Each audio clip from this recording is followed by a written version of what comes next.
Krishna, God, wants to calm the storm in your mind, the vortex, the raging vortex in your mind. So that's what I'm inferring here by what we're talking about today. And that is with Krishna Katha. Yeah, Krishna Katha and Krishna Nam, the name of God.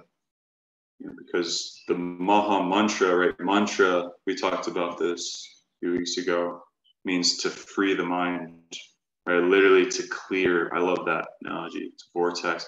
And that's the vicious cycle, right? You get addicted to something, you get into something, and you lose yourself in it, and it draws you down. That mode of passion of more and more and more. I can't be satisfied. It's like if I just had more, then I'll be satisfied. There's that enticement, which is an illusion. That's Maya. Yeah. Right. If you get some of this, then you'll be satisfied. Or if you worship this, if you make your life about this, just identify yourself as a Bills guy or as a Harley guy, and that'll give you a sense of satisfaction, right? That'll really give you a sense of meaning. Or even like, Republican, Christian, whatever, we're taking on these identifications, these designations, rather, thinking that that's going to be a stable thing, that foundation that we can build our life on, right? The fact is that none of those things external are going to have any viable foundation. That's why people have a midlife crisis, because they realize, like, I thought I was building my life on something solid, and I'm realizing it has not succeeded in fulfilling that hole in my heart, no matter what idol I put there. Eventually, at midlife crisis, usually crisis means an opportunity, right? The original Greek word, I don't remember exactly what the translation is. I heard this recently, but it's not a negative thing. It means it's like a threshold for you to evolve. And so the idea is that you need to meet it and go through it and evolve. But most people at crisis, they'll either succeed, higher goal, or they'll fail and fall back down, or what's in between is they're not able to succeed, but they don't fail either. They compromise. So it looks like they succeed, but they really failed, actually. So most people, their midlife crisis, they just make a compromise. Okay, life isn't fulfilling. Well, I guess I'll just settle for this.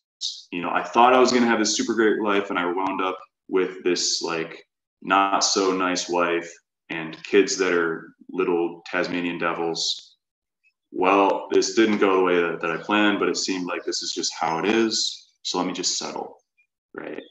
So that's not very good at all. So these designations that we take on and these various idols, this is really, really good way to look at it, is it's like all these things, they all are taken up in like, what is the central idol of your life? And with religion, it's abolishing the idols, the forms of lust that we're meditating on and we're pursuing in life, right? That's what an idol really is. And you're instead installing a deity. You're installing the deity, which is the Lord, who the heart is the rightful property. It's his rightful throne to be installed there. That's what the heart is for. The heart is for to be made as a temple of the Lord, right?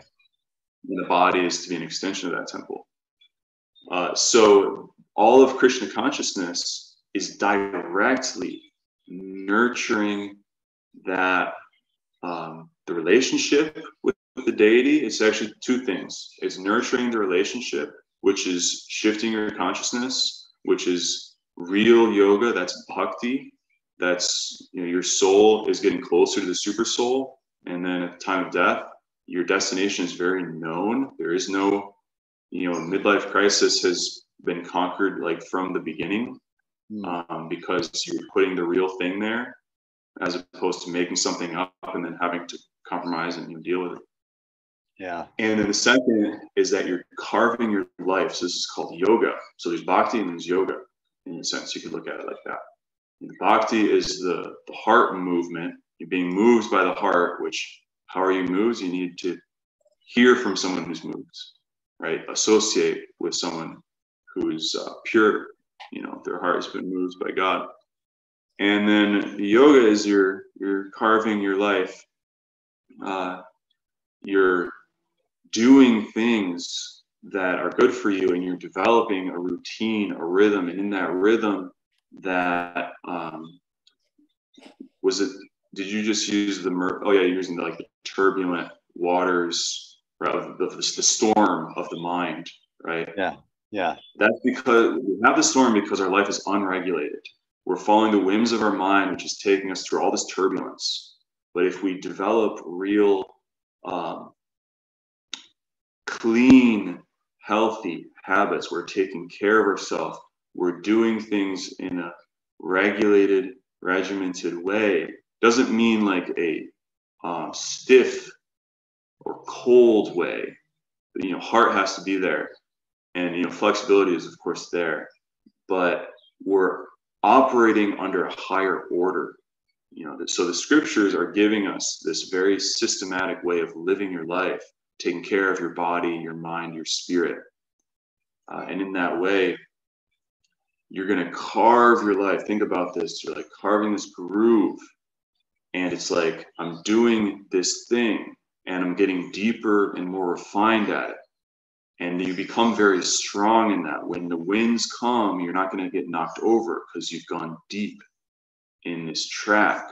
Whereas if you don't establish those tracks, if you don't have roots, if you don't have direction, right, you're just going to get blown out. And it happens all the time.